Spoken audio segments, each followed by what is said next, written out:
Hi guys, kumusta kayong lahat? Good evening. Welcome once again sa ating YouTube channel, Social Work, Social na Worker. Kumusta kayo guys? Nandito ako ngayon sa boarding house ko, medyo makalat. And today is Saturday. Ano bang date ngayon? Hindi ko na alam yung date. Basta Sabado ngayon, bukas Sunday. And i-upload natin tong video na to ngayon. And sasagutin lang natin yung isang tanong dito sa ating YouTube channel. May isang tanong kasi na nagsasabi na hawak mo ba daw yung pag-assign sa'yo sa isang lugar once ma-hire ka na as a municipal link.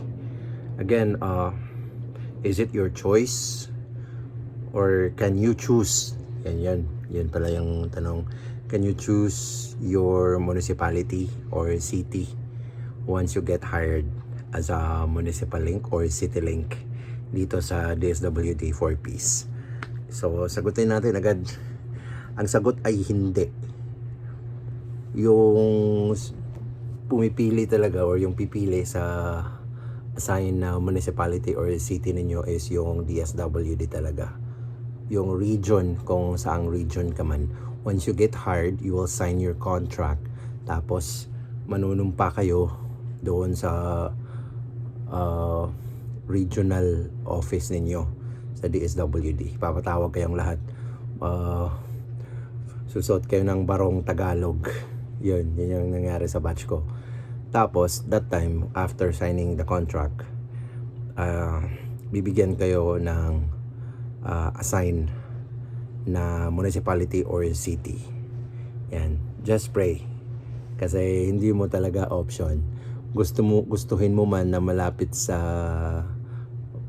sa city mo, kung saan ka nakatira, or sa municipality mo, kung saan ka nakatira, hindi talaga mangyari yan. Kasi yung pipili sa assign na lugar mo is yung DSWD region, kung saang region ka man. So, no po yung sagot. Hindi ka rin pwedeng, like for example, napili ka sa isang municipality, you will be assigned to a particular municipality, tapos malayo siya sa lugar mo or sa family mo. Tapos, mag-ask ka ng permission, kung pwede ma-transfer ka. Hindi po. Marami po sa batchmate ko, may iba pa doon umiiyak kasi ma-assign sila sa malayong lugar talaga. Tapos meron ding isang batch ko na mga siguro months pa na galing labor, nagkaka-baby kasi siya. So she asked permission kung pwede daw ma-transfer siya sa malapit sa sa lugar niya. Pero hindi talaga pinagbigyan guys kasi when you sign the contract and when you get hired, it's there na you are willing, sinasabi are you willing to be assigned anywhere? And your answer is yes. Yes talaga yung sagot. And kung saan ka man nila i-assign, hindi ko alam kung paano nila pinipili, kasi ako from my city, kung saan ako nakatira, mga lang yung layo, mga siguro 1 hour and a half lang yung layo. So hindi rin ako pwedeng makauwi everyday kasi malayo yan, 1 hour and a half.